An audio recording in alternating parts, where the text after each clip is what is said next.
विजय एक सिद्धांतवादी और पारंपरिक व्याख्याता, अनुशासन और मूल्यों में निहित एक संरचित जीवन जीता है। एक भक्त व्यक्ति, वह एक दिन एक मंदिर जाता है और वहां एक महिला की सुंदरता और अनुग्रह को देखकर तुरंत प्रभावित हो जाता है। गीता। हालांकि वे कभी बात नहीं करते, लेकिन उसकी छवि उसके दिमाग में बनी रहती है। इसके तुरंत बाद विजय को पता चलता है कि उसकी प्यारी बहन सिरीशा की शादी उसके गृहनगर काकीनाडा में तय की जा रही है। जैसे ही वह सगाई में शामिल होने के लिए बस में चढ़ता है, भाग्य हस्तक्षेप करता है और वह पाता है कि गीता उसकी सहयात्री है।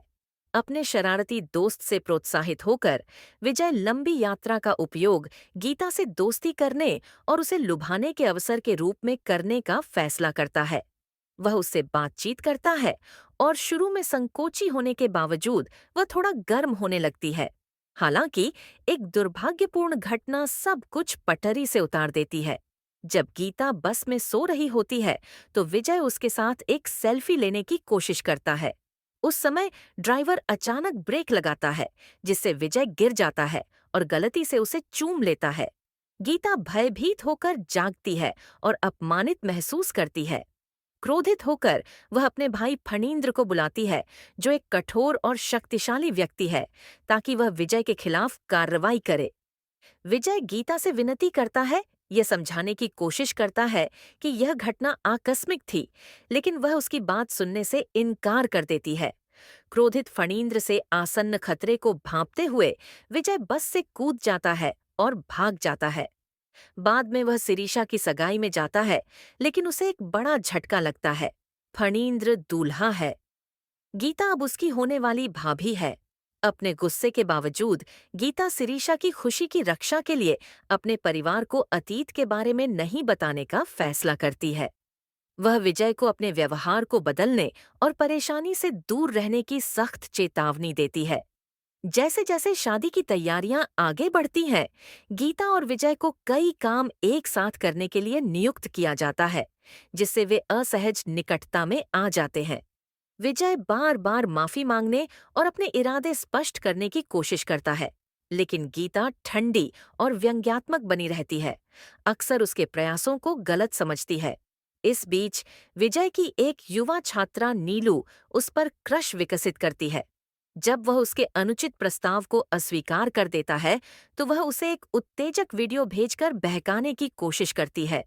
गीता वीडियो को देखकर निराश हो जाती है और विजय के चरित्र और परवरिश पर सवाल उठाती है। बुरी तरह से नाराज विजय अपना आपा खो देता है और उसे सुनसान सड़क पर अपनी कार से उतरने के लिए कहता है। हालांकि वह जल्द ही उसकी सुरक्षा की जांच करता है, लेकिन इस घटना से उनका रिश्ता और भी तनावपूर्ण हो जाता है। इस बीच फणींद्र को एक रिश्तेदार द्वारा अपमानित किया जाता है, जो अपनी बहन के सम्मान की रक्षा करने में असमर्थता के कारण उसकी मर्दानगी पर सवाल उठाता है। वह बस में गीता के साथ दुर्व्यवहार करने वाले व्यक्ति का पता लगाने की कसम खाता है। वह हैदराबाद में घटना की जांच शुरू करता है, इस बात से अनजान कि वह जिस आदमी की तलाश कर रहा है वह खुद विजय है। शादी के निमंत्रण बांटते समय गीता नीलू की मां से मिलती है और अनुचित वीडियो के अस्तित्व का खुलासा करती है।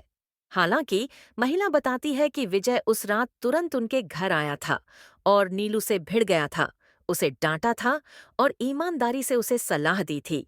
उसने यह भी कबूल किया कि वह गीता से प्यार करता था। यह रहस्य उद्घाटन गीता की विजय के बारे में धारणाओं को चकनाचूर कर देता है। विजय की ईमानदारी और उसकी भावनाओं की ईमानदारी को देखकर उसका दिल नरम पड़ने लगता है।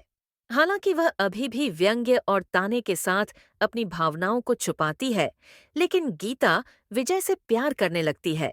एक आश्चर्यजनक मोड़ में गीता के दादा को आघात लगता है, जिससे उसकी दादी मांग करती है कि गीता की शादी जल्दी से जल्दी कर दी जाए, जबकि वह अभी भी जीवित है। फणींद्र विजय को एक उपयुक्त वर के रूप में सुझाता है, यह मानते हुए कि वह जिम्मेदार, शिक्षित और एक अच्छा साथी है। परिवार उत्सुकता से सहमत हो जाता है। हालांकि विजय गीता से निजी तौर पर कहता है कि वह उससे शादी नहीं कर सकता।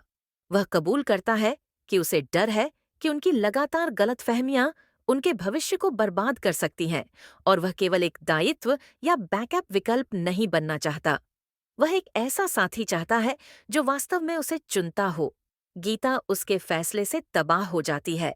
विजय के अस्वीकार से नाराज होकर गीता की दादी उसकी शादी किशोर नाम के एक पारंपरिक गंभीर व्यक्ति से तय करती है। इस बीच विजय को पता चलता है कि फणींद्र ने पूरी कहानी जाने बिना ही उसे दूल्हे के रूप में सुझाया था।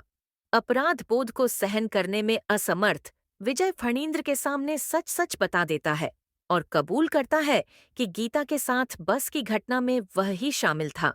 उसे आश्चर्य होता है जब फणींद्र बताता है कि उसे पहले से ही पता है, गीता ने उसे सच बताया था।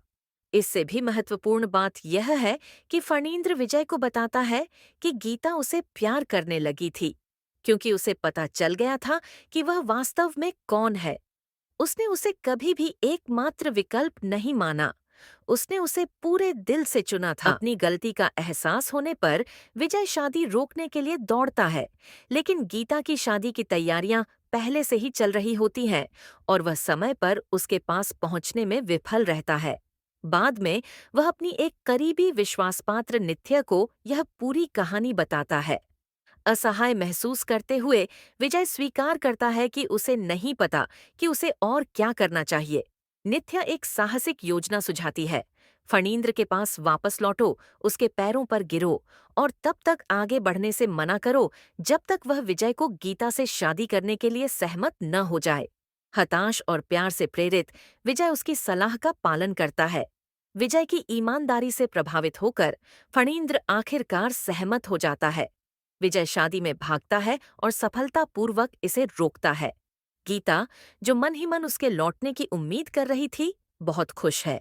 फिल्म विजय और गीता के साथ घर वापस जाने के लिए बस में सवार होने के साथ समाप्त होती है, जहां इस बार गीता ही एक चुंबन की पहल करती है, जो एक साथ एक नई यात्रा की शुरुआत का प्रतीक है, जो गलतफहमी पर नहीं, बल्कि आपसी प्यार और सम्मान पर आधारित है।